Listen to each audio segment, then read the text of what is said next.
অসম প্ৰাকৃতিক সম্পদৰে চহকী এখন কৃষি প্ৰধান ৰাজ্য। অসমৰ উত্তৰ পূব কোণ তথা হিমালয়ৰ পাদদেশত অৱস্থিত পবা সংৰক্ষিত বনাঞ্চল এখন সমৃদ্ধিশালী বৰ্ষাৰণ্য। নৈসৰ্গিক সৌন্দৰ্যৰে ভৰা বৰ্ষাৰণ্য পবা ধেমাজি জিলাৰ জোনাই মহকুমাৰ অসম অৰুণাচল সীমান্তৰ চিয়াং নদীৰ পাৰত অৱস্থিত। ব্ৰিটিছৰ দিনতে 1924 খ্ৰীষ্টাব্দত সংৰক্ষিত বনাঞ্চল হিচাপে ঘোষণা হোৱা বৰ্ষাৰণ্য পবা সংৰক্ষিত বনাঞ্চলখন মুঠ 10,221 হেক্টৰ বনভূমিৰে আগুৰি আছে। বৰ্ষাৰণ্য পবা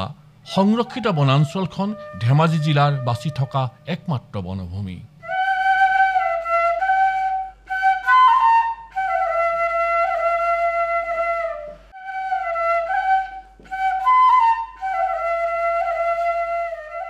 জোনাইৰ সদৰৰ পৰা পূব দিশে অসম অৰুণাচল প্ৰদেশৰ সীমান্ত তথা চিয়াং লালি ব্ৰহ্মপুত্ৰ নদীৰ পাৰত অৱস্থিত জৈৱ বৈচিত্ৰ্যৰ ভঁৰাল স্বৰূপ পবা সংৰক্ষিত বনাঞ্চলত বিভিন্ন মূল্যৱান গছ-গছনি, ঔষধি গছলতা, বিভিন্ন প্ৰজাতিৰ অৰ্কিড, দুষ্প্ৰাপ্য জীৱ-জন্তু, চৰাই-চিৰিকটি, সৰীসৃপ, স্তনপায়ী প্ৰাণী আৰু উভচৰ প্ৰাণীৰ আদৰ্শ বাসভূমি।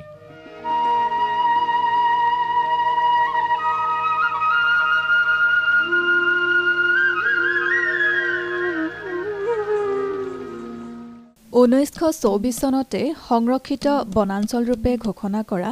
পবা বনাঞ্চলখনিয়ে এটা শতিকা সগৌৰৱেৰে সম্পূৰ্ণ কৰিছে। উল্লেখযোগ্য যে চিৰসেউজীয়া, অৰ্ধ-চিৰসেউজীয়া তৃণাঞ্চল, নদীকাষৰীয়া অৰণ্যৰ পৰা আৰম্ভ কৰি পবা বৰ্ষাৰণ্য হৈছে মিচিং জনগোষ্ঠীৰ কৃষ্টি, সংস্কৃতি আৰু জীৱন জীৱিকা সত্তাৰ চিনস্বৰূপ। জোনাই ধেমাজিবাসীৰ বাবে এটি উজ্জ্বল মুকুট, হীৰৰ ৰত্ন। বনাঞ্চলখনিৰ অপৰিসীম গুৰুত্ব উপলব্ধি কৰি অসম চৰকাৰে যোৱা 2024 চনৰ শৰৎকালীন বিধানসভা অধিৱেশনত বন্যপ্ৰাণী অভয়াৰণ্য হিচাপে ঘোষণা কৰিছে। পবা অভয়াৰণ্যখনিৰ সংৰক্ষণ, গ্ৰাম্য পৰ্যটন বিকাশ আৰু ইক'টুৰিজিমৰ সম্ভাৱনাৰ আৰু প্ৰয়োজনীয়তা সম্পৰ্কে পবা মহোৎসৱৰ যোগেদি ৰাইজক সজাগ আৰু ধাৰণা দিয়াৰ উদ্দেশ্য আগত ৰাখি মিচিং স্বায়ত্তশাসিত পৰিষদৰ উদ্যোগত আৰু জোনাইবাসী ৰাইজ, ধেমাজি জিলা, জোনাই সমজিলা প্ৰশাসন, বিভিন্ন শিক্ষানুষ্ঠান, সংগঠন আৰু স্বেচ্ছাসেৱী অনুষ্ঠান প্ৰতিষ্ঠানৰ সহযোগত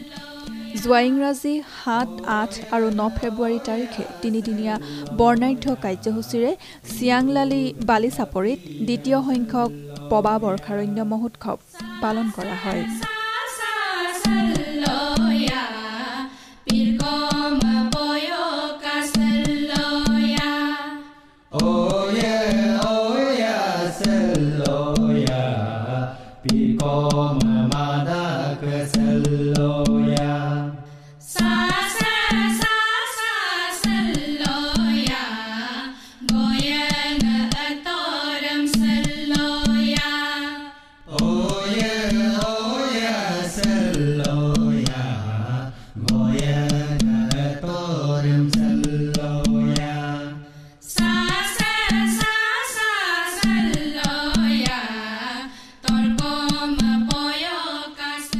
এটা অতি সুন্দৰ পৰিৱেশৰ মাজত,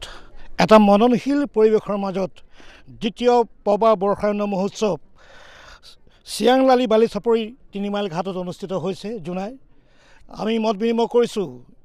এই বৰ্ষাৰণ্য মহোৎসৱৰ কাৰ্যকৰী সভাপতি জোনাইৰ বিশিষ্ট কবি শ্ৰীযুত টুকেশ্বৰ মিৰি আগৰৱালাদেৱৰ সৈতে। কি উদ্দেশ্য আগত ৰাখি আপোনালোকে এই মহোৎসৱ অনুষ্ঠিত কৰিছে, এই বিষয়ে ক'ব নেকি? মই উদ্দেশ্যটো কোৱাৰ আগতে পবা বনাঞ্চলৰ কথা অকণমান ৰাইজক অৱগত কৰিব বিচাৰিছোঁ। ধেমাজি জিলাত একমাত্ৰ অক্ষত অৱস্থাত থকা বনাঞ্চলখনেই হৈছে পবা সংৰক্ষিত বনাঞ্চল। ইয়াক উত্তৰ অসমৰ বৰ্ষাৰণ্য ৰূপেই জনা যায়। এই বনাঞ্চলখনি 1924 চনত ব্ৰিটিছ চৰকাৰে সংৰক্ষিত বনাঞ্চল ৰূপে ঘোষণা কৰিছিলে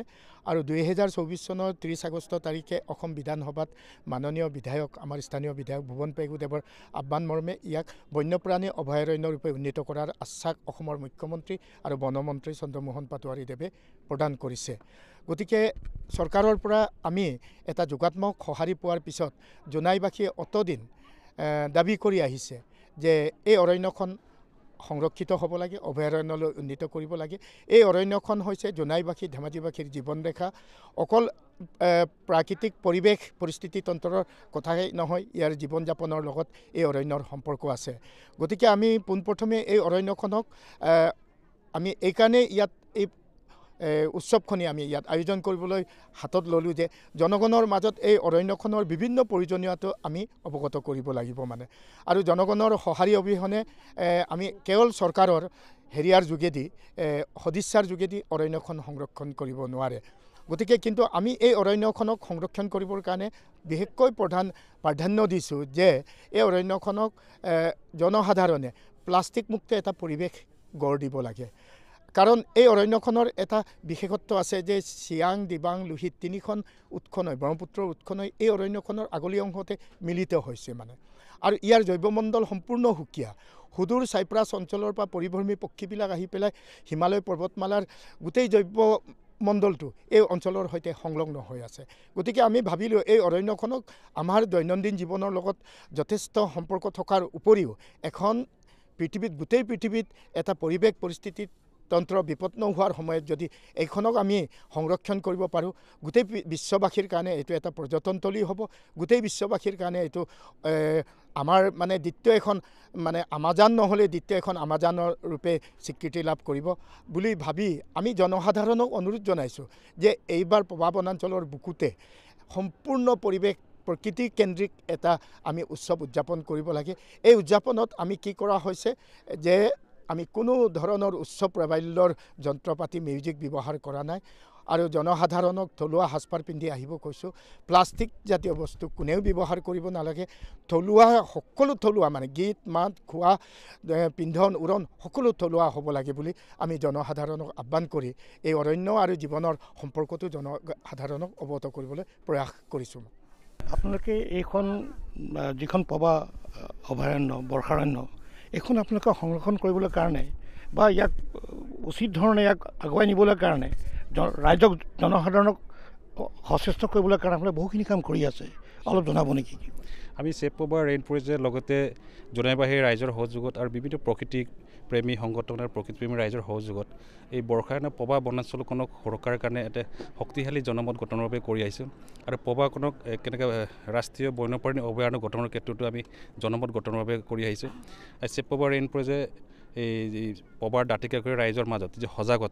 সজাগতাৰ বাবে বিভিন্ন আমি পথ সভা, সজাগতা সভা, ড্ৰয়িং কম্পিটিশ্যন বা বিভিন্ন ধৰণৰ আমি কাৰ্যসূচী জংঘল ট্ৰেকিং এনেকৈ কৰি আহিছোঁ। ইয়াৰ উপৰি আমি পবাক লৈ এটা ডকুমেণ্টাৰী বনাইছোঁ, লগতে পবাক লৈ আমি হাতপুতি প্ৰণয়ন কৰিছোঁ। এনেদৰে বিভিন্ন ধৰণৰ কাৰ্যসূচী কৰি পবা বনাঞ্চলখনক সুৰক্ষা আৰু ইয়াৰ জৈৱ বৈচিত্ৰ্যক আমি মানুহৰ মাজত লৈ যাবৰ কাৰণে আমি দীৰ্ঘদিনীয়া কাম কৰি আহিছোঁ। আৰু তথ্যচিত্ৰ নিৰ্মাণৰ পৰা আৰম্ভ কৰি পুথি প্ৰণয়নৰ পৰা আৰম্ভ কৰি বিভিন্ন কাম কৰি আহিছোঁ। আৰু আমি মিচিং সাহিত্য পৰিষদৰ পৰা 2015 চনত প্ৰথম পবা ফেষ্টিভেল অনুষ্ঠিত কৰা হৈছিলে। আৰু এইবাৰ এটা দশকৰ পিছত পবা ফেষ্টিভেল আকৌ মিচিং সাহিত্য পৰিষদৰ উদ্যোগত এই 3 মাইল ঘাটৰ চিয়াং লালিনৰ বালিচাপুৰিত অনুষ্ঠিত কৰা হৈছে। এই পবা ফেষ্টিভেল মূল উদ্দেশ্যটো হৈছে পবা কেন্দ্ৰিক এটা পৰ্যটন উদ্যোগ গঢ় দিয়া আৰু পবাখনক উপযুক্ত সুৰক্ষা আৰু ৰাইজৰ মাজত যে পৰিস্থিতিতন্ত্ৰ অৱক্ষয় হৈছে, যে মানুহৰ এই কাৰ্যকলাপ বৃদ্ধি পাইছে, জনসংখ্যা বৃদ্ধি পাইছে, নগৰীকৰণ উদ্যোগীকৰণৰ পৰিস্থিতিতন্ত্ৰৰ যিটো অৱক্ষয় হৈছে, এই অৱক্ষয় ৰোধ কৰি পেলাই আমি যে নতুন প্ৰজন্মৰ ভৱিষ্যত প্ৰজন্মকে যে সেউজীয়া এখন পৃথিৱী কেনেকৈ আমি দি যাব পাৰোঁ, আমাৰ অৰণ্যসমূহ কেনেকৈ সংৰক্ষণ কৰিব পাৰোঁ, এইটোৰ কাৰণে আমি এই উদ্দেশ্যৰে এই পৰ্যটন উদ্যোগ বা এই পৰিৱেশ এই মহোৎসৱবোৰ অনুষ্ঠিত কৰা হৈছে। পবা এখন সাধাৰণ অৰণ্য নহয়, এই জোনাই অঞ্চলৰ জীৱন ৰেখাস্বৰূপ জীৱ বৈচিত্ৰ্যৰ ভঁৰাল উত্তৰ অসমৰ একমাত্ৰ এই বৰ্ষাৰণ্য। যিহেতু পবা যদিও প্ৰাকৃতিকভাৱে সমৃদ্ধ, কিন্তু বেদখল অন্যান্য কিছুমান ইয়াত কাৰ্যকলাপ আছে, ইয়াক মানে সুৰক্ষা দিয়াটো প্ৰয়োজন আছে। পবা অলপ মানে অস্তিত্বৰ সংকটতো ভুগি আছে, কাৰণে চৰকাৰে ইয়াক সুৰক্ষাৰ বাবে এই মুহূৰ্তত যথেষ্ট প্ৰয়োজন আছে। চৰকাৰে ইয়াক অচিৰেই এই অধিসূচনা ঘোষণা কৰি ইয়াৰ মানে যাৱতীয় প্ৰয়োজনীয় মানে সুৰক্ষাৰ ব্যৱস্থা কৰক, তাকে আমি দাবী কৰিছোঁ চৰকাৰ। আমি তাকে আশা কৰিছোঁ চৰকাৰে এইটো সোনকালেই আনুষ্ঠানিক স্বীকৃতি পবা অভয়াৰণ্যক প্ৰদান কৰক। ধন্যবাদ। দ্বিতীয় সংখ্যক পবা মহোৎসৱৰ লগত সংগতি ৰাখি গ্ৰন্থমেলা, থলুৱা খাদ্য মেলা, চিত্ৰ প্ৰদৰ্শনী, জনগোষ্ঠীয় জনকৃষ্টি প্ৰদৰ্শনৰ লগতে বীচ ভলীবল টুৰ্ণামেণ্ট আদি বিভিন্ন কাৰ্যসূচী অনুষ্ঠিত হৈ যায়।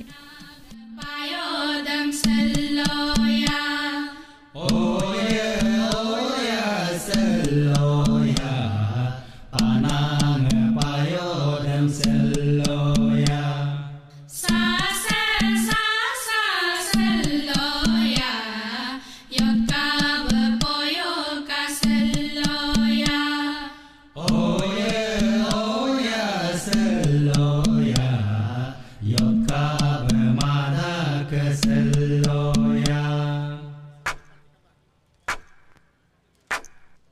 sang sang daboya tapio daboya ming mo dadam moyong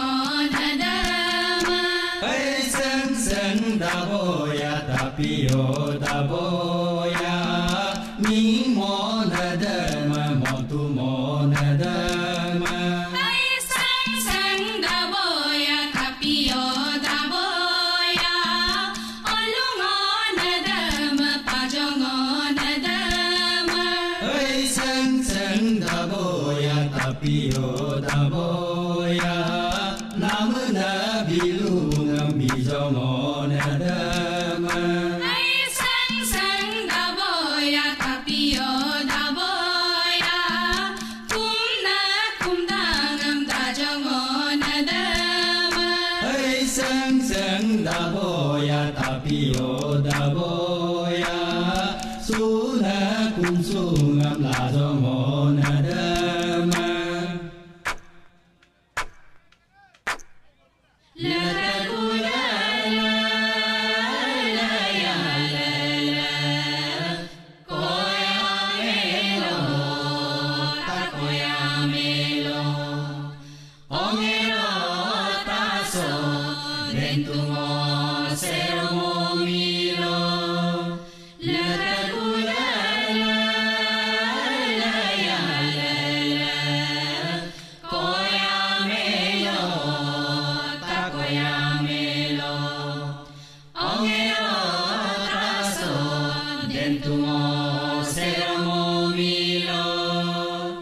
Sumbur sumbur nakoya sumrako nakoya sumbur sumbur nakoya sumrako nakoya hey sumbur sumbur nakoya sumrako nakoya sumbur sumbur nakoya sumrako nakoya amo sikong koroya damboya damboya sikong korong ya meya damboya damboya rong na maya pima tirya bobo roka maya kama tirya bobo sumbur sumbur nakoya sumrako nakoya sumbur sumbur nakoya sumrako nakoya hey sumbur sumbur nakoya sumrako nakoya sumbur sumbur nakoya sumrako nakoya amo sikong koroya damboya damboya sikong korong ya meya damboya damboya rong na maya pima tirya bobo roka maya kama tirya hey sumbur sumbur nakoya sumrako nakoya sumbur sumbur nakoya sumrako nakoya hey sumbur sumbur nakoya sumrako nakoya sumbur sumbur nakoya sumrako nakoya amo sikong koroya damboya damboya sikong korong ya meya damboya damboya rong na maya pima tirya bobo roka maya kama tirya hey sumbur sumbur nakoya sumrako nakoya sumbur sumbur nakoya sumrako nakoya hey sumbur sumbur nakoya sumrako nakoya ngarman ko sanalraliya aila naraliya ao nilo naraliya ainga tapit palaraliya it panyaku palaraliya aila naraliya ao nilo naraliya bomonga tasinga laraliya riringyaku palaraliya aila naraliya ao nilo naraliya omungolu kemdangam laraliya ganno ko सना लरलिया लरलिया आओ नीलो लरलिया मीबो कजेर लरलिया ओ पिरिय कुपलरलिया लरलिया आओ नीलो लरलिया दोर्किया जोजी को लरलिया जुपुं मांको लरलिया लरलिया आओ नीलो लरलिया बुंबो सिबिया लरलिया बुतित येकु पलरलिया लरलिया आओ नीलो लरलिया लरलिया आओ नीलो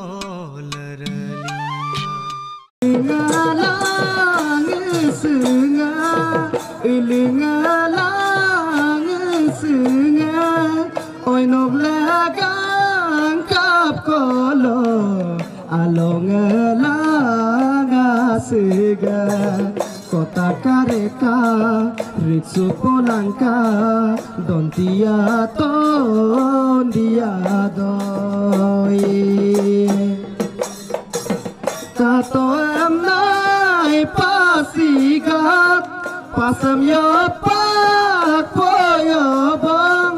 pasam yo pak poyo bang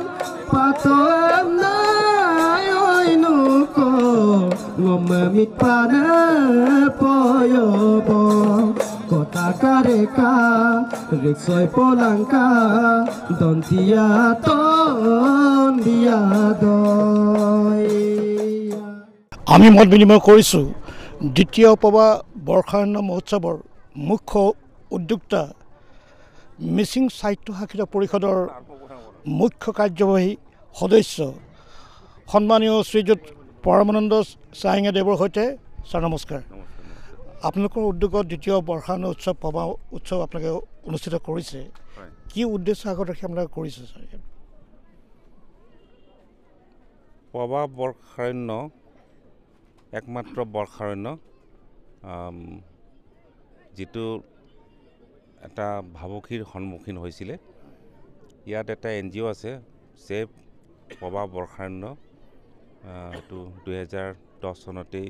প্ৰতিষ্ঠা হৈছিলে। তেওঁলোকে তেওঁলোকৰ উদ্যোগত য'ত পাৰে মানে তেওঁলোকে প্ৰচেষ্টা হাতত লৈছে সজাগতা বৃদ্ধিৰ কাৰণে। এই বৰ্ষাৰণ্যটোত হাতীৰ পৰা আৰম্ভ কৰি বান্দৰৰ পৰা আৰম্ভ কৰি যথেষ্ট ইয়াতে জীৱ জন্তু আছে, চৰাই চিৰিকটি আছে আৰু বিভিন্ন ধৰণৰ হাৰ্বছ আছে, বিভিন্ন ধৰণৰ অৰ্কিড আছে আৰু ইয়াত গছ আছে, যিটো সংৰক্ষিত কৰাটো অতি প্ৰয়োজন। কিন্তু ইয়াতে যি ধৰণে আমাৰ ৰাইজ সজাগ হ'ব লাগে হোৱা নাছিলে আৰু চোৰাং কাৰবাৰ ইয়াত হৈছে বুলি আমি গম পাইছোঁ। আৰু ইয়াত আমাৰ যিটো বিভাগীয় কৰ্তৃপক্ষ যিমান সজাগ হ'ব লাগে, যিমান সচেতন হ'ব লাগে, নোহোৱা বুলি আমি ৰাইজৰ পৰা আমি গম পাইছিলোঁ। আৰু গতিকে সকলো দিশ সামৰি এই যিটো বৰ্ষাৰণ্য সুৰক্ষিত কৰাৰ উদ্দেশ্যৰে মিচিং সাহিত্য শাখিত পৰিষদে সজাগ আৰু সংৰক্ষণৰ স্বাৰ্থত ৰাইজক আমি আৰু চৰকাৰকো আমি কি ধৰণে আমি জড়িত কৰাব পাৰি সেই উদ্দেশ্য আগত ৰাখি আমি 2015 চনৰ 5, 6, 7 ফেব্ৰুৱাৰীত আমি এই প্ৰথম যিটো পবা মহোৎসৱ আমি এটা আয়োজন কৰিছিলোঁ আৰু আমি যথেষ্ট সঁহাৰি পালোঁ। আৰু তাৰ পাছতো আমি এই কাৰ্যসূচী আমি অব্যাহত ৰখাৰ আমি চেষ্টা কৰিছিলোঁ, কিন্তু বিভিন্ন কাৰণত কোভিড আৰু বিভিন্ন কাৰণত আমি অব্যাহত ৰাখিব নোৱাৰিলোঁ। আৰু তাৰ পাছত ৰাইজৰ আহ্বান আৰু আমাৰো যিটো এটা উদ্দেশ্য আছিলে, আৰু আমাৰ যিটো পবা বৰ্ষাৰণ্য ছেভ পবা যিটো ইয়াতে NGO আছে আৰু আমি সকলোৱে মিলি পুনৰ এইবাৰ ফেব্ৰুৱাৰী মাহৰ 7, 8, 9 তাৰিখে অনুষ্ঠিত কৰাৰ সিদ্ধান্ত গ্ৰহণ কৰিলোঁ আৰু ইয়াৰ জৰিয়তে আমি পুনৰ আমাৰ যিটো উদ্দেশ্য আছিলে সেই উদ্দেশ্যটোক আমি আৰু বেছি শক্তিশালী কৰাৰ মানসেৰে আমি এই মহোৎসৱ আমি আয়োজন কৰিছোঁ আৰু দেখিছোঁ আমি এটা আওহতীয়া অঞ্চলত হ'লেও যোৱাবাৰ আমি জোনাই টাউনৰ মাজত কৰিছিলোঁ কিন্তু এই যিটো বনাঞ্চলৰ লগত বা বৰ্ষাৰণ্যৰ লগত ৰাইজৰ যি সম্পৰ্ক এই সম্পৰ্ক বিভিন্ন পক্ষৰ লগত বা বাহিৰৰ ৰাইজকো আমি ইয়াৰ যিটো পৰিস্থিতি আৰু বেছি নিবিড় কৰাৰ কাৰণে আমি এই বৰ্ষাৰণ্যৰ খুব কাষতে আমি কৰাৰ সিদ্ধান্ত গ্ৰহণ কৰিলোঁ আৰু সেইমতে আমি ইয়াত খুব সুন্দৰভাৱে আমি ইয়াতে নদী আৰু বনাঞ্চলৰ মাজৰ এটা অতি সুন্দৰ এটা অঞ্চলত আমি এই মহোৎসৱ আমি আয়োজন কৰিছোঁ ইয়াত বিভিন্ন ধৰণৰ অৰ্কিড আছে এইবিলাক লুপ্তপ্ৰায় হৈ গৈছে সেইবিলাক আমি সংৰক্ষণ কৰি ৰাইজে আহি চাব পৰাকৈ যেতিয়া আহে চাব পৰাকৈ আমি এটা অৰ্কিড পাৰ্ক আমি নিৰ্মাণ কৰাৰো আমাৰ ইতিমধ্যে ঘোষণা কৰিছিলোঁ কিন্তু ইয়াত আমি কোনখিনিত কৰিম সেই বিষয়ে আমি সিদ্ধান্ত গ্ৰহণ কৰিব পৰা নাই আৰু পৰৱৰ্তী পৰ্যায়ত আমি সিদ্ধান্ত গ্ৰহণ কৰি আমি এডোখৰ ঠাই আমি বাছনি কৰিব লাগিব য'ত আমি অৰ্কিড পাৰ্ক আমি নিৰ্মাণ কৰিম সেইটো আমি আগত ৰাখি কাম কৰি আছোঁ 2008 চনতেই পবাক সুৰক্ষা প্ৰদান কৰিব লাগে ছেভ পবা নামেৰে এটা কাৰ্যসূচী হাতত লৈ শিৱসাগৰ ৰংঘৰৰ পৰাই কেইবাজনো ডেকাই এটা বাইক ৰেলী কৰিছিলে আৰু তেখেতসকল এই পবা অভয়াৰণ্যলৈ আহিছিলে তেখেতসকল আমাৰ মাজত আছে আপোনালোকৰ পৰিচয় মোৰ নাম সন্দীপ গগৈ ঘৰ মোৰ মৰাণত হয় মোৰ নাম অভিজিৎ দত্ত মোৰ ঘৰ দুলীয়াজান হয় মোৰ দুলীয়াজান প্ৰত্যুষ্পিত মৰা মোৰ ঘৰ লখিমপুৰ আপোনালোকে 2008 চনত তেতিয়া আপোনালোকে এটা ৰেলী কৰিছিলে এওঁলোক মাজে মাজে আছিলে গোটেই চাৰ্কিটটো কমপ্লিট মই কৰিছিলোঁ তেজপুৰৰ মছিয়া আহমেদ খান নায়াৰ আছিলে ডিগবৈ নীলোৎপল আছিলে চেপনৰ উত্তম দেহেত আছিলে আৰু যিবিলাক আমি গোটেই ৰেলীটো ভাগ ভাগকৈ কৰিছিলোঁ যেনেকৈ শিৱসাগৰ ৰংঘৰৰ পৰা আৰম্ভ কৰি কাজিৰঙাত শেষ কৰিছিলোঁ আৰু আমি 4জনে গোটেই চাৰ্কিটটো মানে এটা শদিয়া হৈ আমি আহিছিলোঁ শদিয়া ৰাণাঘাট অমৰপুৰ হৈ পিনে এই ৰাণাঘাট হৈ পাছিঘাট হৈ পিনে পবাত আমি মিটিং কৰিছিলোঁ আমি ঠায়ে মিটিং কৰিছিলোঁ কিন্তু ডাঙৰ মিটিংখন আমাৰ ইয়াত হৈছিলে ইয়াৰ পৰা আকৌ আমি ঘূৰি গৈ ধেমাজি লখিমপুৰ হৈ পিনে কাজিৰঙাত শেষ কৰিছিলোঁ আৰু আমি সেইটো সময়ত এটা চবকে এটা মেছেজ দিছিলোঁ যে ইয়াত এখন অভয়াৰণ্য আছিলে আৰু তেতিয়া আমি নেচাৰ্ছ বেকনত আছিলোঁ নেচাৰ্ছ বেকনৰ আমাৰ সৌম্যদীপ দত্ত ছাৰে আমাক বহুত হেল্প কৰিছিলে যে কেনেকৈ কৰিব লাগে কেনেকৈ মানুহৰ লগত ইণ্টাৰেকশ্যন কৰিব লাগে পবাখন কি আমাক আনি প্ৰথমতে দেখুৱাইছিলে এটা ট্ৰেইনিং প্ৰগ্ৰেমো তেনেকৈ এটা হৈছিলে তাৰ পৰা আমি বাইক ৰেলী কৰি আনি পিনে আমি এইটো কমপ্লিট কৰিছিলোঁ ইয়াৰ মানুহখিনি যথেষ্ট ভাল বুলি ক'ব লাগিব মানে তেওঁলোকে নজনাকৈ সংৰক্ষণ কৰি আছিলে ক'ব গ'লে এনেকুৱা নহয় যে তেওঁলোক সংৰক্ষণ কৰিবলগীয়া বুজা নাছিলে কাৰণ আমাৰ জনজাতীয় মানুহখিনিয়ে অৰণ্য অনিষ্ট নকৰে আজিৰ তাৰিখত যেতিয়া এনেকুৱা এটা অনুষ্ঠান হৈ আছে ইয়াত পবা বৰ্ষাৰণ্য মহোৎসৱ ইয়াত অনুষ্ঠিত হৈ আছে আৰু আপোনালোক আহিছে আপোনালোকক ইয়াত চিনাকি কৰি এটা সম্বৰ্ধনা জনাইছে না হাউ ডু ইউ ফিল কেনেকুৱা লাগি আছে সেইটো বহুত আমি নিজকে এটা গৌৰৱ ফিল কৰোঁ চাওক তেতিয়া আমি যিটো সময়ত আমি বাইক ৰেলী কৰিছিলোঁ এটা ওলোটা ৰাস্তাই আহিছিলোঁ শিৱসাগৰৰ পৰা কাজিৰঙা যাবলৈ একটা চমুপথ আছে কিন্তু আমি লৈছিলোঁ ওলোটা ৰাস্তাটো উভতা ৰাস্তা কাৰণ তেতিয়া এইবিলাক দলং নাছিলে ৰাণাঘাটৰ ওপৰত ব্ৰিজ নাছিলে ধলা শদিয়া ব্ৰিজ নাছিলে অমৰপুৰৰ ওপৰত দিবাঙৰ ওপৰত ব্ৰিজ নাছিলে ক'বলৈ গ'লে এই পাগলামিটো লাগে অকণমান ডেকা জোচটো লাগে আমি 3খন বাইকেৰ লগত আমাৰ ফটোগ্ৰাফাৰ আমি চব লৈছিলোঁ ৱেল ইকুইপমেণ্ট টেণ্ট আমি লৈ লৈছিলোঁ আৰু আপোনালোকৰ যোগেদি মই এইটো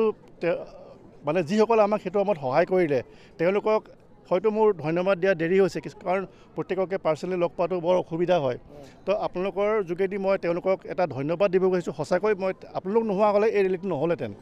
কাৰণ যিমান আছিলে আমাক যিকেইজন আহে আমাক ভাত খুৱাইছিলে যিকেইজন ডেকা ল'ৰাই আমাক ৰাস্তা দেখুৱাইছিলে আমাৰ বাইক খেলিছিলে আমাৰ কাৰণে বইল কণী থৈ দিছিলে ৰাস্তাৰ মানে ৰাস্তাত যে এই কেইজনমান ল'ৰা আহিব তেতিয়া কাৰণ মোবাইল নাছিল তেতিয়া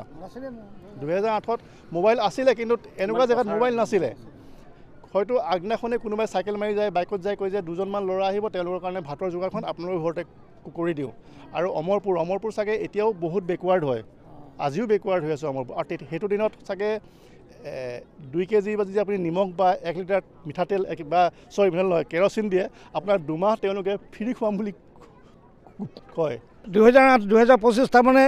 সপোন বাস্তৱ হ'ল হয় ড্ৰিম কাম ট্ৰু হয়নে নহয় হয় এতিয়া সন্দীপ দায়ে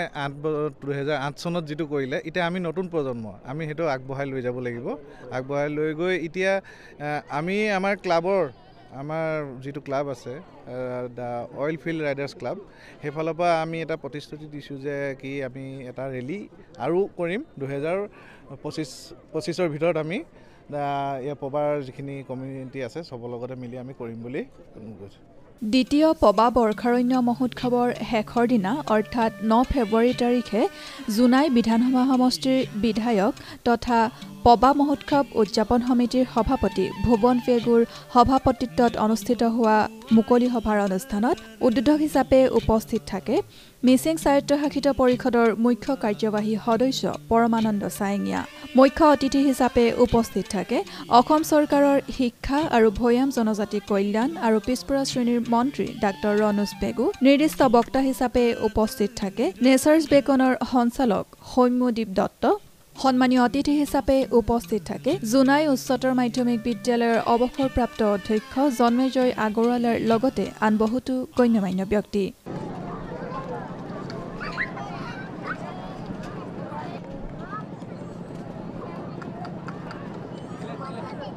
Apugam yapako pilik kay kam na kumpadong.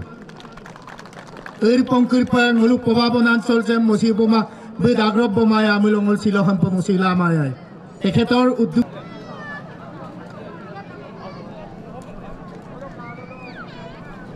সকলে হাত চাপৰি বজাই দিয়ক এয়া আমাৰ আজিৰ সন্মানীয় অতিথি পৰমানন্দ চায়েঙীয়া ছাৰ দ্বিতীয় সংখ্যক পবা মহোৎসৱ উপলক্ষে চিয়াং বালি চাপৰি 3 মাইল ঘাটত মিচিং স্বায়ত্তশাসিত পৰিষদৰ উদ্যোগত আৰু সমগ্ৰ জোনাইবাসী ৰাইজৰ সহযোগত অনুষ্ঠিত হোৱা এই কাৰ্যসূচীৰ মুকলি সভাৰ উপস্থিত মিচিং স্বায়ত্তশাসিত পৰিষদৰ EM আৰু এই অৱতৰণ সমিতিৰ সম্পাদক নৰেশ কুম্বাং ডাঙৰীয়া MAC অঞ্চলত এইটোৱে হৈছে একমাত্ৰ বৰ্ষাৰণ্য গতিকে তাৰ আগৰ পৰাই নেচাৰ্ছ বেকন বুলি এটা NGO আছে বেচৰকাৰী সংস্থাৰ পাছলৈ এইটো আমাৰ চেভ পবা ৰেইন ফৰেষ্ট বুলি এটা সংগঠন গঠন কৰা হ'ল 2010 চনতে তেওঁলোকৰ জৰিয়তেও আমি কথাবিলাক শুনিছিলোঁ তেওঁলোকে আমাক মানে অনুৰোধ জনাইছিলে যে এই সম্পৰ্কত মিচিং স্বায়ত্তশাসিত পৰিষদে এটা ব্যৱস্থা গ্ৰহণ কৰিব লাগে তো আমিও আলোচনা কৰিলোঁ আৰু আমিও উপলব্ধি কৰিলোঁ যে নিশ্চয় এই বৰ্ষাৰণ্যক আমি সুৰক্ষিত কৰা উচিত আৰু সেই উদ্দেশ্যে 2015 চনৰ 5-6-7 ফেব্ৰুৱাৰী তাৰিখে আমি জোনাইৰ যিটো হায়াৰ ছেকেণ্ডেৰী খেলপথাৰ আছে তাত আমি প্ৰথম পবা বৰ্ষাৰণ্য মহোৎসৱ আমি অনুষ্ঠিত কৰিছিলোঁ আৰু তেতিয়া আমি এই ক্ষেত্ৰত বিভিন্ন ধৰণৰ কাৰ্যসূচী লৈছিলোঁ আৰু ৰাইজৰ বিপুল সঁহাৰি লাভ কৰিছিলোঁ জোনাইবাসীৰ যিটো আন্তৰিক আহ্বান আৰু উদ্দেশ্যৰ লগতে সংগতি ৰাখি আমি বৰ্তমান যিটো ইয়াত অনুষ্ঠিত হৈ আছে এই অনুষ্ঠানটি উদযাপন কৰিবলৈ আমি সিদ্ধান্ত গ্ৰহণ কৰিছোঁ আৰু লগতে ইতিমধ্যে আপোনালোকে ইয়াতে জড়িত হৈ আছে ইয়াৰ প্ৰথম উদ্দেশ্যটো হৈছিলে যে আমি এই বৰ্ষাৰণ্যটোক আমি সুৰক্ষিত কৰা সংৰক্ষিত কৰা আৰু ইয়াৰ পৰা স্থানীয় ৰাইজৰ কি ধৰণে লাভান্বিত হ'ব পাৰে গতিকে আমাৰ ইয়াত পানী আছে বুলি আমি যধে মধে পানী ব্যৱহাৰ কৰিলে নহ'ব এই পানী নষ্ট কৰিলে নহ'ব ইয়াক আমি জীয়াই ৰাখিবলৈ সেই জীয়াই থাকিলে আমাৰ নতুন প্ৰজন্মৰ মানে আমাৰ জীয়াই থাকিব সেইকাৰণে এইবিলাক দিশো ইয়াত সোমাই আছে আমাৰ এই মহোৎসৱৰ লগত এইবিলাক দিশো জড়িত হৈ আছে গতিকে আপোনালোকে এই বিষয়বিলাক अपने अंतरकरण आसीन अंकों आसीन को कि नोलो मंकिन पर लगे और पाक से आने आसी दोयारिये और युमरांगे दोयारिये पई पत्तांगे दोयारिये अंगों आत्यारी दोयार मुलपांग ओलो दोयार लाए दिमा मुले बुलुम मपाक लांगोल दोयार लामा एरेम पिला नगामा एदा अपुंगा नोलो मंकिन गेला मंकिन मुलपाक से उत्सव सक आरेदेम गोलो पायम नंग मोदु एरेम पिला সকলোকে মই ধন্যবাদ জনাইছো এই মহোৎসৱ সফল কৰাৰ কাৰণে এদেম গল অনুৰোধ জনাইছো অসম গৌৰৱ হৈমদীপ দত্তদেৱ আমাৰ মাজত আহি উপস্থিত হৈছে তেওঁ পবা বনাঞ্চলত 1999 চনত প্ৰথমবাৰ ভৰি দিছিলে বুমগল কন্টেক্ট হোম অঞ্চলপ গসাবতে কামনাং টিএমপি কে কৰ্মকৰ্তা কদিদেম ভলন্টিয়াৰ্স কদিদেম কুম্পাদুং সতৰ মাধ্যমিক বিদ্যালয় দ ৰিটায়াৰ্ড প্ৰিন্সিপাল জদমেজা আগৰলা বুছিন গাদুং বুমছিন হংলুম কন্টেক্ট তেতুতে কামনা কুম্পাদুং ngolu bulum সম্বৰ্ধনা মাদাপ দ্বিতীয় সংখ্যক বৰখানা পবা মহোৎসৱৰ লগত সংগতি ৰাখি পবা নামৰ এখন স্মৃতি গ্ৰন্থ প্ৰকাশ কৰি উলিয়াইছে উদযাপন সমিতিৰ দিহা মৰ্মে এই পবা স্মৃতি গ্ৰন্থখন উন্মোচনৰ কাৰণে আমি আগবাঢ়িছোঁ পবা স্মৃতি গ্ৰন্থখন উন্মোচনৰ বাবে আমি মিচিং সাহিত্য পৰিষদৰ কাৰ্যবাহী সদস্য জহান দলেক নিমন্ত্ৰণ কৰি আনিছিলোঁ বনে হৈ যাব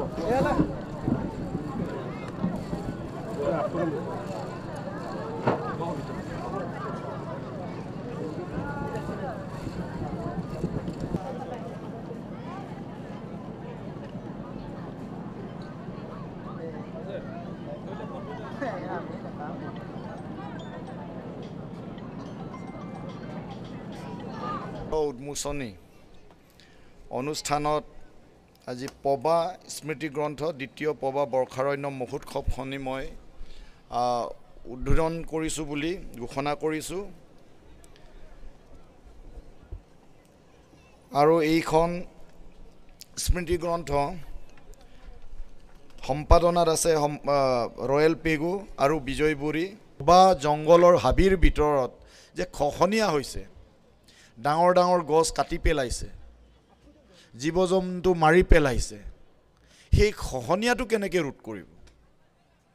প্ৰকৃতিয়ে নিজৰ কাম কৰি থাকে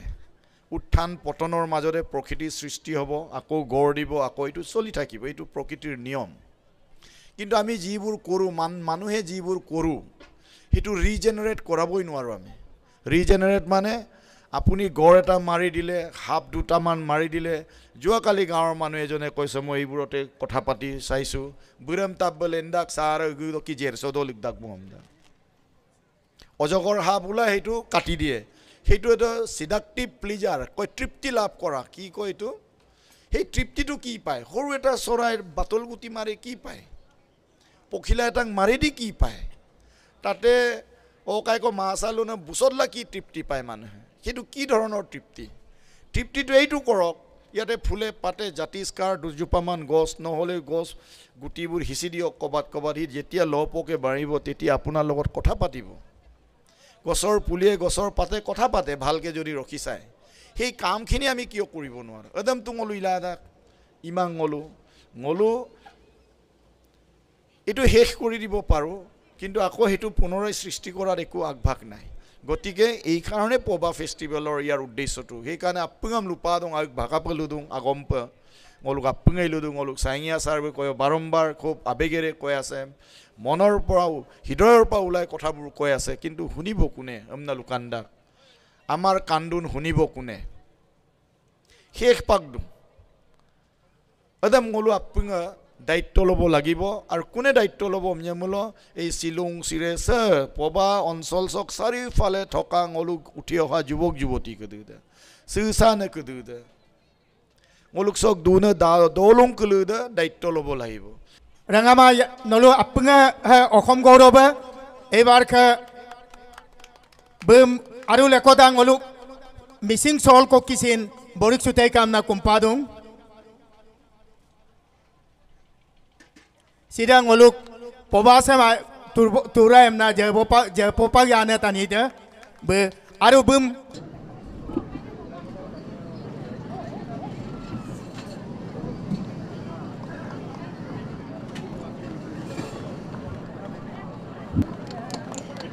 আমাৰ মাজত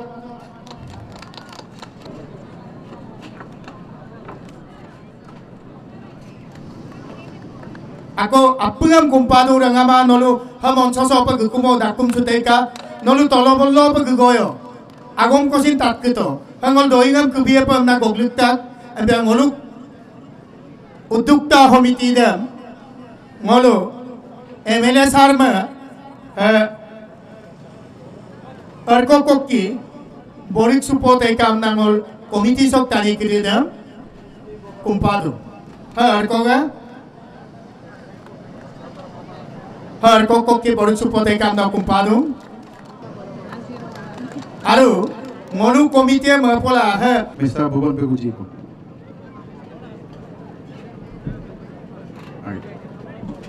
रनर्स अप और ये है बीच वॉलीबॉल के रनर्स अप इंडियन आर्मी के मिस्टर अभिजीत और हरीश इन पोबा festival 2025 is from the Indian Army Mr. Chandan and Bipin Das from the Indian Army. Congratulations.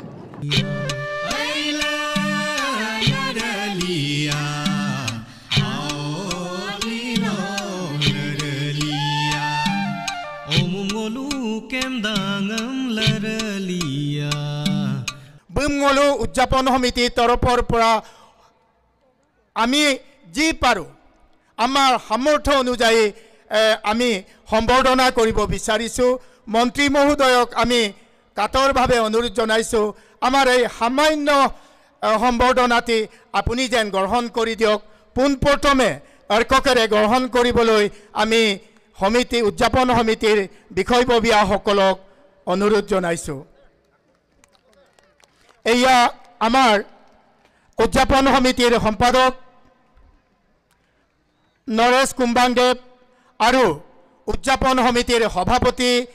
বিধায়ক মাননীয় ভুৱন পেগুদেৱ সকলোৱে তেখেতক সম্বৰ্ধনা জনাইছে পবা বৰ্ষাৰণ্য এই মহোৎসৱ কিয় বা এই পবা ফৰেষ্টটো কিয় ৰক্ষা কৰিব লাগে এই পৃথিৱীখন আমাৰ এই আমাৰটো যদি ব্যাখ্যা কৰোঁ আমি কোন পৃথিৱীখন আমাৰ এতিয়া আমি কোন আমি কেৱল মানুহবিলাকে যদি আমি পৃথিৱীখনৰ আমি বুলি ভাবোঁ এই আমাৰ মানে কেৱল যদি মানুহক বুজাওঁ তেতিয়াহ'লে এইটো বহুত ডাঙৰ অপৰাধ হ'ব কাৰণ পৃথিৱীখন অকল মানুহৰ নহয় এই পৃথিৱীত বিভিন্ন জীৱ জন্তু চৰাই চিৰিকটি গছ বন নদী পৰ্বত পাহাৰ হাবি এই গোটেইবিলাক আছে আৰু এই গোটেইবিলাক মিলিহে আমি আৰু আমি মানুহবিলাক এই বৃহৎ আমিটোৰ এটা ক্ষুদ্ৰ অংশ মানুহবিলাক এতিয়া এই বৃহৎ আমিটো পৃথিৱীৰ জীৱ জন্তু চৰাই চিৰিকটি নদী হাবি পৰ্বত পাহাৰ এই বৃহৎ আমিটো যদি নাথাকে তেনেহ'লে এই ক্ষুদ্ৰ মানুহ নামৰ আমিও নাথাকিম আৰু আমি ইতিমধ্যে আমি মানুহে দেখা পাইছোঁ যে প্ৰকৃতিয়ে ইচ্ছা কৰিলে কি কৰিব পাৰে ব্ৰহ্মপুত্ৰ সোৱণশিৰি নদীৰ বানপানী গৰাখহনীয়াত এটা সুসভ্য জাতি মিচিংসকল এটা ধনী জাতি আমি ব্ৰহ্মপুত্ৰ সোৱণশিৰি নদীৰ বানপানী গৰাখহনীয়াত আমি শেষ হৈ গ'লোঁ কোনে শেষ কৰিলে কিয় ব্ৰহ্মপুত্ৰ এনেকুৱা হ'ল সোৱণশিৰি কিয় এনেকুৱা হ'ল কাৰণ এই ব্ৰহ্মপুত্ৰৰ বুকুত থকা যিমানবিলাক ফৰেষ্ট আছিল গছ আছিল ব্ৰিটিছবিলাকে চাহ খেতি কৰিবলৈ চাহৰ বাকচ বনাবলৈ গোটেই শিমলু গছ কাটি সেই শিমলু গছৰ পৰা চাহপাতৰ বাকচ বনালে আৰু যেতিয়া গছ নাইকিয়া হৈ গ'ল নদী যেনি তেনি যাবলৈ আৰম্ভ কৰিলে এই ফৰেষ্ট যি ব্ৰহ্মপুত্ৰৰ দুয়োপাৰে আছিল সেই ফৰেষ্টে ব্ৰহ্মপুত্ৰ নদীখনক নিয়ন্ত্ৰণ কৰি ৰাখিছিল যেতিয়া ফৰেষ্ট নাইকিয়া হৈ গ'ল ব্ৰহ্মপুত্ৰ নদী যেনি তেনি গ'ল খহনীয়া হ'ল আৰু আমি অঘৰী হৈ গ'লোঁ যিসমূহ ফৰেষ্ট আছিল সেই ফৰেষ্টবিলাক আমাৰ কাৰণে প্ৰটেকশ্যন আছিল সেই প্ৰটেকশ্যনটো যেতিয়া নাইকিয়া হৈ গ'ল আমি ধ্বংসৰ গৰাহত পৰিম। ভাৰতীয় সভ্যতাৰ কাৰণে পৃথিৱী আমাৰ মাতৃ, চন্দ্ৰ সূৰ্য পিতৃ মাতৃ। ভাৰতীয় সভ্যতাত আমি গছক পূজা কৰোঁ, আমি জীৱ জন্তুক পূজা কৰোঁ, চৰাইক পূজা কৰোঁ। আজিও আমি কেনিবা গ'লে বাটত যদি হাতী আছে, আমি মুখেৰে হাবিৰ মাজত কেতিয়াও আমি হাতী আছে বুলি নকওঁ, বাবা আছে বুলি কওঁ। হাতীক এতিয়াও আমি ভগৱান বুলি ভাবোঁ। তো ভাৰতীয় সভ্যতা সংস্কৃতিত আমি আমাৰ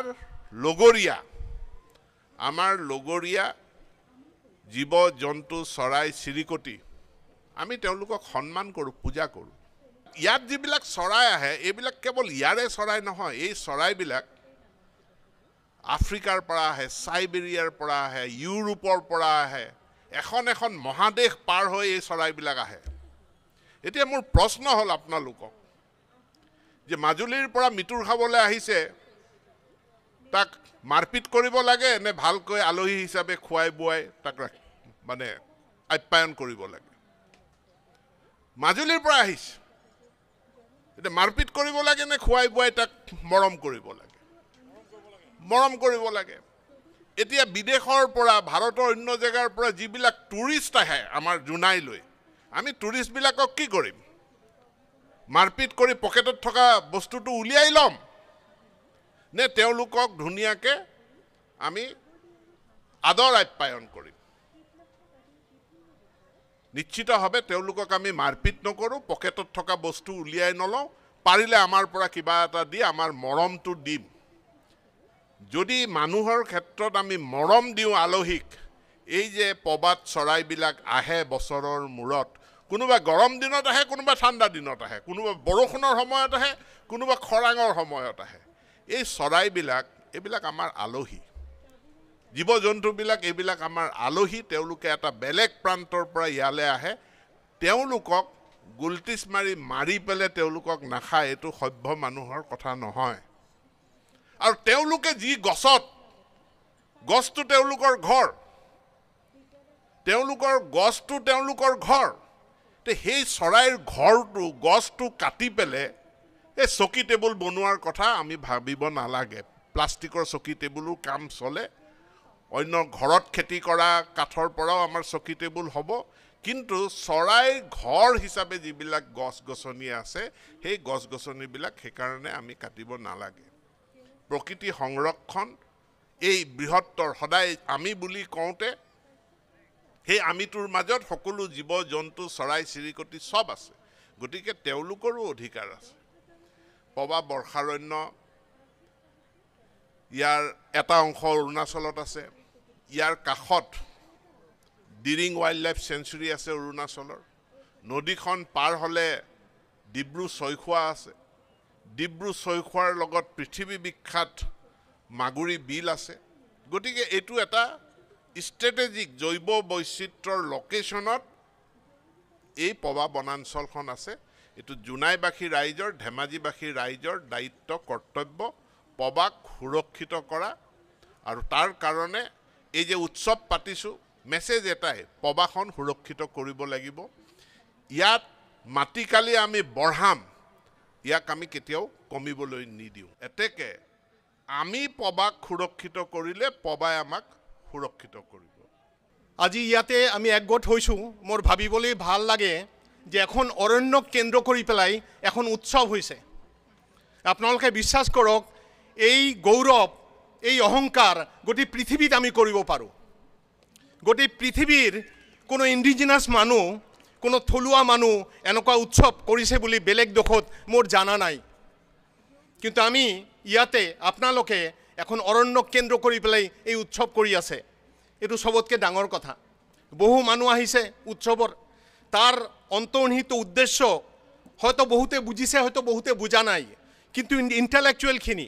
তাপাত মিচিং পৰিং কেবাঙৰ মূল মানুহখিনি, যিসকল শিক্ষক, যিসকল ভলেণ্টিয়াৰ, যিসকল চিন্তাশীল মানুহ, তেওঁলোকে এইটো বুজিছে আৰু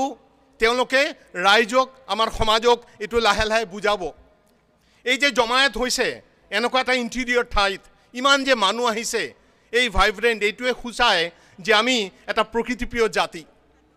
আমাৰ আগৰ বক্তাসকলে কৈ গৈছে আমাৰ কালচাৰ আমাৰ সংস্কৃতি প্ৰকৃতিভিত্তিক মিচিং মানুহ তথা গোটেই ইণ্ডিজিনাছ মানুহখিনি প্ৰকৃতিভিত্তিক হাজাৰ হাজাৰ বছৰ ধৰি পেলাই তেওঁলোকে প্ৰকৃতি সংৰক্ষণ কৰিয়ে জীয়াই আছে আজি যে পবা এই জংঘল দেখি আছে পবা অভয়াৰণ্য দেখি আছে এইটো এই ইণ্ডিজিনাছ মানুহখিনিয়ে সংৰক্ষিত কৰি ৰাখিছে নহ'লে এইটো নাথাকিলে হয় তো সেইকাৰণে আজিৰ দিনটো আজিৰ অনুভৱটো আমাৰ গৌৰৱৰ অনুভৱ আপোনালোকে প্ৰত্যেকে গৌৰৱ অনুভৱ কৰিব পাৰে আমি এনেকুৱা এটা জাতি এনেকুৱা এটা কমিউনিটি এনেকুৱা এটা সংঘবদ্ধ গ্ৰুপ যে আমি সবে মিলি এটা জংঘলক কেন্দ্ৰ কৰি পেলাই আমি উৎসৱ পাতিছোঁ আৰু মই ভাবোঁ যে এইটোৰ পদাংক গোটেই ভাৰতবৰ্ষৰ জনগোষ্ঠীয় মানুহ ভাৰতবৰ্ষৰ ইণ্ডিজিনাছ মানুহ সেইটো গ্ৰহণ কৰিব আমি কোনে কি কৰিলে সেইটো ডাঙৰ কথা নহয় সামগ্ৰিকভাৱে আমি আমাৰ সম্পদ আমি আমাৰ গৌৰৱ বচাব লাগিব আৰু সেই কামটো হৈ আছে পবা যেনেকুৱা আপুৰুগীয়া আমাৰ নেতৃত্ব আপুৰুগীয়া এইটো কথাও বুজিব লাগিব এটা জাতি অকল কিবা কিবি দি আগ নাবাঢ়ে এটা জাতি সঁচাকৈ আগবাঢ়ে তেওঁ নেতৃত্ব দি পেলাই যদি ঠিক ঠাক নেতা হয় জাতিক যদি ভাল পায় সেই নেতাই আগবঢ়াই লৈ যাব পাৰে নেতা যদি ঠিক নহয় নেতাৰ যদি সেই ঐকান্তিক ইচ্ছা নাথাকে নেতা যদি আত্মকেন্দ্ৰিক হয় সেই জাতি আগবাঢ়িব নোৱাৰে সেইকাৰণে আমাৰ প্ৰগতি আমাৰ ভৱিষ্যত প্ৰজন্ম আমাৰ গোটেইখিনি আমাৰ নেতাৰ ওপৰত নিৰ্ভৰ কৰে আৰু সেই নেতাক আমি আপ্ৰাণভাৱে ভাল পাব লাগিব মৰম পাব লাগিব কৰিব লাগিব সেইটো অকল স্বাৰ্থকেন্দ্ৰিক হ'ব নোৱাৰে ৰণোজ পেগু ডাঙৰীয়া আজি মন্ত্ৰী তেওঁ মন্ত্ৰী নহ'লেও আমাৰ নেতা তেওঁ যেতিয়াই আছিল তেতিয়াই আমাৰ নেতা তেতিয়াই নেতৃত্ব দিছে সেই কথাটো সেই চেতনাটো আমি আমাৰ প্ৰত্যেকৰ মনত ৰাখিব লাগিব আমি আমাৰ কি হয় আমি এনেকুৱা এটা জাতি আমি বিভিন্ন কথা তালমাল খাই যাওঁ আমি আমাৰ বিভিন্ন প্ৰলোভন বিভিন্ন কথা আমি ধৈৰ্য ৰাখিব নোৱাৰোঁ এটা জাতিৰ প্ৰগতি তেতিয়া হয় যেতিয়া জাতিটো ধৈৰ্য ৰাখে যেতিয়া জাতি নেতৃত্বৰ প্ৰতি অবিচল শ্ৰদ্ধা ৰাখে নিষ্ঠা ৰাখে লয়েলটি ৰাখে আৰু আমাৰ এই কামখিনি আমাৰ কাৰণে অকল নহয় আমি অপেক্ষা কৰিব লাগিব আমি কাম কৰিব লাগিব আমি নেতৃত্বক আগুৱাই লৈ যাব লাগিব অকল আমাৰ কাৰণে নহয় আমাৰ জীৱনটো বহুত দূৰ আগবাঢ়ি গ'ল 50 বছৰ পাৰ হৈ গ'ল আমাৰ ভৱিষ্যত প্ৰজন্ম আমাৰ ল'ৰা ছোৱালী আমাৰ নাতি নাতনি তেওঁলোকৰ কথা চিন্তা কৰি পেলাই আমি ধৈৰ্য ধৰিব লাগিব নেতৃত্বক শক্তিশালী কৰিব লাগিব শ্ৰদ্ধাৰ আমাৰ অসমৰ সকলোৰে মৰমৰ আৰু এই অঞ্চলৰ আমাৰ অভিভাৱক স্বৰূপ আমাৰ নেতা আমাৰ লগতে শিক্ষামন্ত্ৰী ডক্টৰ ৰণোজ পেগু ডাঙৰীয়া আমাৰ এই অসম গৌৰৱ আমাৰ নেচাৰ্ছ বেকনৰ ডিৰেক্টৰ আমাৰ হোমশিৱ দত্ত ডাঙৰীয়া ইয়াতে উপস্থিত থকা আমাৰ এই মিচিং অটমাছ কাউন্সিলৰ এই অঞ্চলৰ আমাৰ প্ৰতিনিধি লগতে আমাৰ এই উদযাপন সমিতিৰ ছেক্ৰেটাৰী আমাৰ নৰেশ কুম্বাং ডাঙৰীয়া উপস্থিত থকা আমাৰ এই অঞ্চলৰ আমাৰ জ্যেষ্ঠ অভিভাৱকসকল আৰু ৰাইজ মই বক্তব্য আকাৰে একো বক্তব্য ৰাখিব বিচৰা নাই খালি মই অসম চৰকাৰৰ মন্ত্ৰী ডক্টৰ ৰণোজ পেগু ডাঙৰীয়াক শিক্ষামন্ত্ৰী ডাঙৰীয়াক মই ধন্যবাদ জ্ঞাপন কৰিব বিচাৰিছোঁ আৰু এখেতৰ মাধ্যমেৰে অসমৰ মুখ্যমন্ত্ৰী আমাৰ জননেতা আমাৰ ডক্টৰ হিমন্ত বিশ্ব শৰ্মা ডাঙৰীয়াকো ধন্যবাদ জ্ঞাপন কৰিছোঁ আৰু লগতে আমাৰ জলসম্পদ বিভাগৰ মন্ত্ৰী পীযুষ হাজৰিকা ডাঙৰীয়াক ধন্যবাদ জ্ঞাপন কৰিব বিচাৰিছোঁ ৰাজহুৱাভাৱে আজি সুযোগটো মই লৈছোঁ কিয়নো আজি মোৰ মনত আছে 2006 চনত যেতিয়া মই প্ৰথমবাৰ MLA হৈছিলোঁ তেতিয়া জোনাইবাসী ৰাইজে মোক MLA হোৱাৰ পাছত প্ৰথমবাৰ চাৰ্কিট হাউচত জনগণ হিচাপে কেইটামান ডিমাণ্ড আগবঢ়াইছিলে তাৰে ভিতৰত এটা মূল ডিমাণ্ড আছিলে আমাৰ পবা এই ৰিজাৰ্ভ ফৰেষ্টটোক বচাব লাগে আৰু লালি নদী আৰু চিয়াং নদীৰ আমাৰ যিখিনি ইৰোশ্যন বানপানী আৰু গৰাখহনীয়াৰ কাৰণে শ বিঘা প্ৰত্যেক বছৰে পবা ৰিজাৰ্ভ ফৰেষ্ট ধ্বংস হৈ আছিলে একেবাৰে ঐৰাম ঘাটৰ পৰা এতিয়া যিটো জেগা 3 মাইল ঘাট বেৰা চাপৰি অঞ্চলৰ প্ৰটেকশ্যনৰ কথা মূল ডিমাণ্ড হিচাপে উত্থাপন কৰিছিলে আৰু সেই বিষয়টো অসম চৰকাৰক সেই সময়ৰ কংগ্ৰেছ চৰকাৰক বাৰে বাৰে অৱগত কৰিছিলোঁ কিন্তু বাৰে বাৰে অৱগত কৰাৰ পাছতো সেই সময়ৰ চৰকাৰবোৰে গুৰুত্ব নিদিলে আৰু শ বিঘা মাটি শেষ হৈ গৈছিলে কিন্তু 2020 চনৰ পাছত যেতিয়া এইখন চৰকাৰ আহিলে এই যে পবা ঐৰাম ঘাট 3 মাইল ঘাট ইয়াৰ যে নিৰাপত্তা প্ৰদান কৰিব লাগে বুলি কোৱাৰ পাছত একেবাৰে 3 মাইল ঘাটৰ ওপৰৰ পৰা যোনটো অঞ্চল ঘাটৰ ওপৰৰ পৰা যিটো পাৰ্কোপাইন প্ৰটেকশ্যনৰ ৱৰ্ক 30-40 কোটি টকা খৰচ কৰি যিটো পাৰ্কোপাইনৰ চিল্টেশ্যন প্ৰগ্ৰাম চিল্টেশ্যন প্ৰগ্ৰাম লোৱা হ'ল আৰু সেই সময়ত যিটো দৃশ্য আছিলে বেৰাচাপৰি অঞ্চলৰ গোটেই শেষ হৈ গৈছিলে আৰু আজি মই বহুতে প্ৰশ্ন কৰে অসম চৰকাৰে কি কৰিছে বুলি প্ৰশ্ন কৰে আজি লাখ লাখ মানুহ যে আহি ইয়াত যে আমি সমবেত হৈছোঁ অসম চৰকাৰে সবতকৈ ডাঙৰ কামটো কৰিলে জোনাইবাসী ৰাইজৰ কাৰণে ঐৰাম ঘাটৰ পৰা একেবাৰে নৈপৰীয়া অঞ্চলক প্ৰটেকশ্যন দিয়াটো সবতকৈ ডাঙৰ কাম কৰিলে আৰু আজি যে আমি ইয়াত চাপৰিত যে আছোঁ আজি 10 বছৰ আগত এইটো এটা ডাঙৰ গৰা আছিলে নদীটো একে কাষত বৈ আছিলে ডেইলি খহনীয়া হৈ আছিলে বাৰিষা ডেইলি খহনীয়া হৈ আছিলে তেতিয়া 10 বছৰ আগত কিন্তু এইখন চৰকাৰ অহাৰ পাছত বলিষ্ঠভাৱে এই চিল্টেশ্যন প্ৰগ্ৰাম লোৱাৰ পাছত আৰু এতিয়া যিটো মথাউৰি বনাইছে যোৱা 3 বছৰৰ 8 কিলোমিটাৰ মথাউৰি এইবাৰ 15 কিলোমিটাৰ মথাউৰি তাৰ পাছত protection work RCC porcupine protection work এইবাৰ জিঅ'2ৰ প্ৰটেকশ্যনকো লৈছে আৰু মই ভাবোঁ জোনাই মহকুমাৰ কাৰণে কোনোবা এখন চৰকাৰে যদি ভাৰত স্বাধীন হোৱাৰ পাছত যদি সবতকৈ ইম্পৰ্টেণ্ট কাম যদি কৰিছে এই আপোনাৰ ঐৰাম ঘাটৰ পৰা একেবাৰে বেৰাচাপৰি পাৰ হৈ গৈ আপোনাৰ দমকল ঘাটলৈকে যিটো প্ৰটেকশ্যন ৱৰ্ক কৈছে তাৰ কাৰণে অসম চৰকাৰক ধন্যবাদ জ্ঞাপন কৰি ডাঙৰ এটা হাতচাপৰি বজাই দিব লাগে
Torkom poyo